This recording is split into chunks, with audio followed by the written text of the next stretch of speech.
Welcome back to another episode of ACR Convergence on Air, the official podcast of the American College of Rheumatology. I am your host, Dr. John Hausmann. We continue our coverage of ACR Convergence 2023, where we bring you episodes packed with groundbreaking science, brilliant ideas, and influential voices from this year's Convergence annual meeting. We're once again doing our daily roundup, talking with meeting attendees in the networking lounges at the San Diego Conference Center.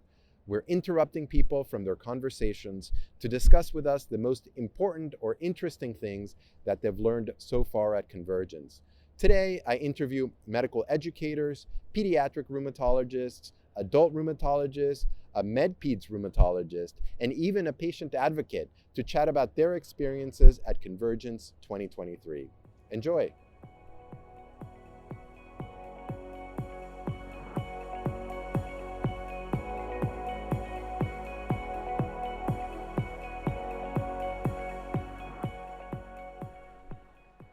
All right, can you tell me your name and where you're from? Hey, I'm Jay Doss, and I'm from Duke University in Durham, North Carolina. Great. Jay, tell me a little bit about where we are right now.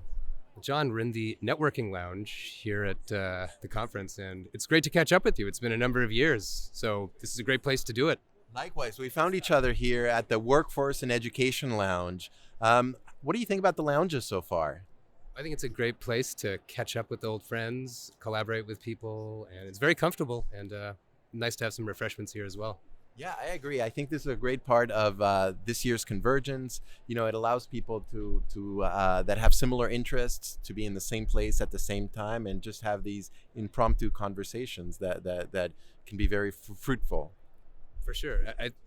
You can only walk the hallways up and down so many times or walk through the poster sessions so many times before, it gets a little old. But having a place to sit and relax and sort of be visible to others who are walking by is really a great thing. Yeah, and the networking, I think that's probably the best part of this meeting is meeting people like yourself, Jay, that we haven't seen each other in like 5 years. The sessions you can always catch online, but, meeting folks and friends and making new friends, I think it's invaluable. I agree completely. Anything else you're looking forward to for the rest of the session? I don't think so, John. I think I'm ready to eat dinner, actually. All right, Jay. Great catching up with you.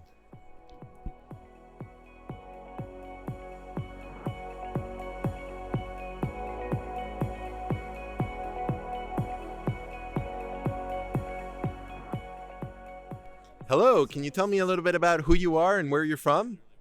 I'm Sarah Bayefsky. I'm a med-peds rheumatology fellow at the Children's Hospital of Philadelphia and the University of Pennsylvania. Med-peds, those are my favorite folks. Tell me a little bit about your Convergence experience. What have you enjoyed so far? It's been a really great experience, from the sessions to the poster hall to the networking lounges. There's something in it for everybody, and it's been a great experience. Tell me about how is it for you as a med-peds physician trying to, decide whether you go to an adult session, a PD session, or how are you making those decisions? Yeah, this is the challenge of med-peds. I think it's sort of a gift that we have so many options, and at any given hour, there are about 5 places that I'd love to be, from pediatric sessions to adult sessions, and the education sessions too. So just kind of running around and catching people in between. Great. And anything interesting you've learned so far, or anything interesting that you've done? Yeah, well, I'm excited to say that we had our first ACR Med-Peds Rheumatology meeting yesterday, and we had about 20 or so people come to it. Wow. First and foremost, we just wanted to connect and put a name to a face for some of our folks. And then we also discussed how to make it easier to apply to a Med-Peds Rheumatology Fellowship. So I think it was both a fun and fruitful meeting. Fantastic. And if listeners out there are med-peds or interested in med-peds and they want to be involved, where should they go or who should they contact? Yeah, well, anyone is welcome to contact me at any time. I think all med-peds rheumatologists are friendly and happy to engage more people who are interested. The National Med-Peds Resident Association also has a nice outline of how one can apply to a rheumatology fellowship. But feel free to reach out to any of us, and we're happy to chat by phone or meet up in person. Fantastic. Sarah, enjoy the rest of the meeting. Thank you.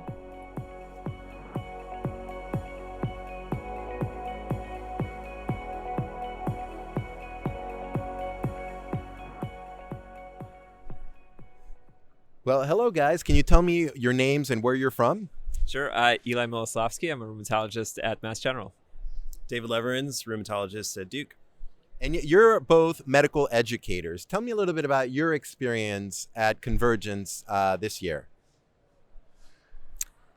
So I think from an education standpoint, this has been an amazing conference because of the variety of everything that's going on. From this networking lounge that we're standing in right now, where we're just getting to meet people, like-minded folks, thinking about collaborations, like how we could work together, and then lots of other offerings in the med ed space. Knowledge Bowl was super exciting this year, and there are a bunch of great talks by medical educators that are really truly expert in our field, and are moving rheumatology forward in this space, like that I think really outpaces the other medical subspecialties. Amazing.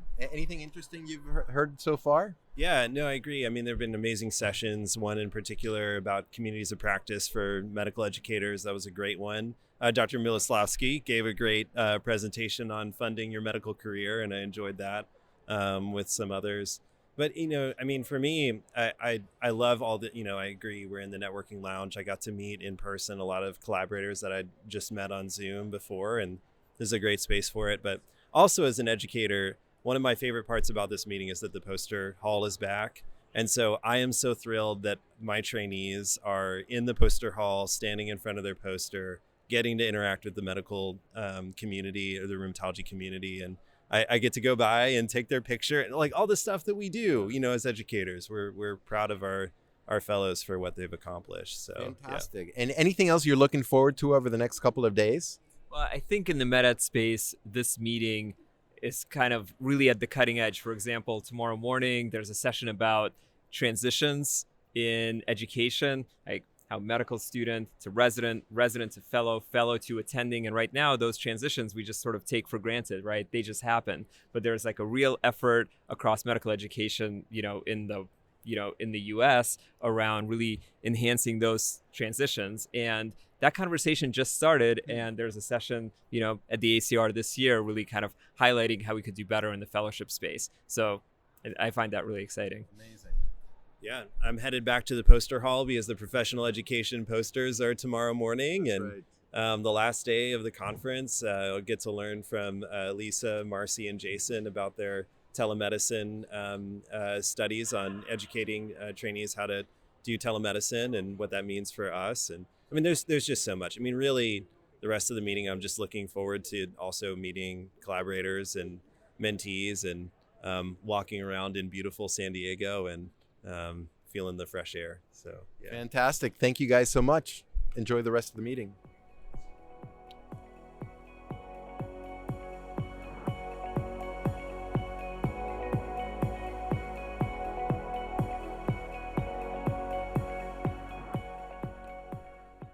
All right. Can you tell us your name and where you're from? My name is Dan Zhao from Seattle Children's Hospital. And my name is Raj Puni. I'm from Stanford University. And you're both pediatric rheumatologists. So can you tell me about your experience here at ACR Convergence and anything interesting you found from a pediatric rheumatology perspective? So I just listened to the clinical side of the pediatric rheumatology. There are a couple of things coming up. One is for the kids with linear scleroderma affecting their face and how important the imaging monitoring could be that identifies some of the lesions we should start to paying attention to and probably treat them appropriately. And the other thing is on the patient who has a neurolupus and the imaging, how it has been missed, and using the machine learning neural network, that there is a very good correlation to detect those. So I'm really inspired by these work. Fantastic. Raj? Sure. I mean, I've been learning so much. It's been wonderful to catch up with wonderful colleagues such as Dan and yourself, Jonathan. But in addition to that, it's been great learning. I was really interested to hear all the vaccination updates. I think, deep down, we're all pediatricians at heart. We have complex patients, and I think that was really important guidance and helpful guidance, especially going into respiratory season. Got it. What do you think about this pediatric lounge that we're sitting on right now? Oh, I love it. It's wonderful just to have a community and we can sit here comfortably. And there are quite a few colleagues in coming by, and we haven't seen for a couple of years, and we can catch up. So thanks to ACR. Yeah, I agree. It's definitely got the pediatric touches. We were commenting on the crayons table earlier. So it's a nice centralized meeting space for all of us to connect. Great. Anything else you're looking forward to over the next couple of days? I guess more connecting with the colleagues and just to learn more. Yeah, ditto. And doing it in beautiful San Diego. The weather can't be beat. Dan and Raj, thank you so much for your time. Thank you, Jonathan, for having us. Yeah, thanks, Jonathan.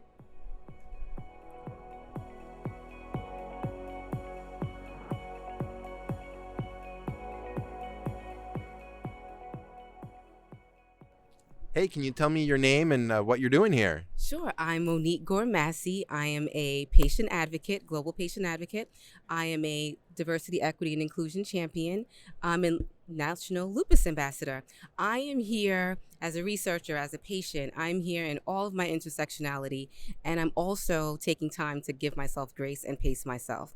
One of the things that I love about the conference this year is there is a lot of interprofessional activity. There's a lot of patient engagement. There are a lot more patient perspectives, posters, and there's a lot of conversation around health equity that we're also seeing in the sessions. It's embedded in the work that's been happening, and now we're seeing it being displayed. So I love the fact that there's a lot of conversations that are impactful right now. People have some things to put in their toolkit, but also the patients are being championed, and the patients are being celebrated, and they're being invited into these conversations. So I'm really happy to see that over coming a few years and being here again. Yeah. And Monique, you were a guest in our podcast not so long ago, and those were many of the things that you mentioned to me. Is the importance of equity and diversity, the importance of hearing the patient voice, and I'm encouraged that you're finding those things here at Convergence during this year's meeting. And I think it's also encouraging for the individuals living with these rheumatic conditions, right? They need to see that they're seen, that they're heard, and that there are metrics to these things that are not just being stored away for conferences, but it's actually coming to life, because at the end of those data sets, there are real people like myself.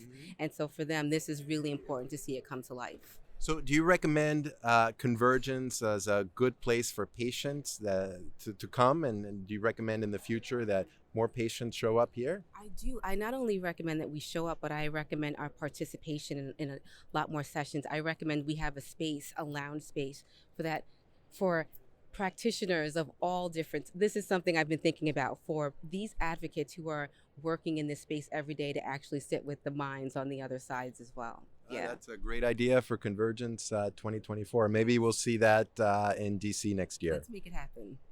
Love it. Yeah. Thanks, Monique. Thank Appreciate you, Jonathan. your time. Thank you so much.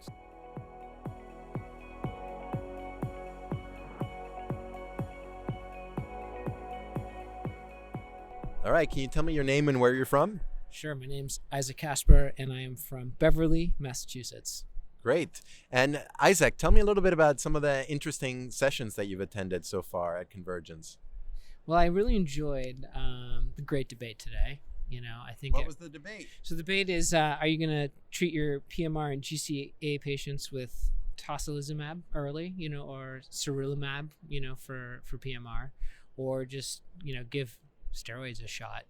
And I think, after watching the debate, I'm coming down pretty strongly on the side that early biologic use should really be, considered, giving sarilumab with PMR patients and tocilizumab with your GCA patients. It just seems like they're good options. Steroids are poisonous in a lot of ways, even at relatively low doses. And yeah, it was just fun to go to the debate, hear two sides presented. Yeah. Amazing. So it sounds like biologics won. Any other sessions that you found interesting? Lupus panel this morning on treatment, I think brought up another, some new treatment paradigms. Lupus nephritis, adding the calcineurin inhibitors, especially with proteinuria, and then with sort of non lupus without nephritis, so non-renal involved lupus. Using anifrolumab for skin disease. There's some striking slides that they showed patients, doing well. But something to consider in the future for sure. Fantastic. All right. Thanks for your time, Isaac. Absolutely.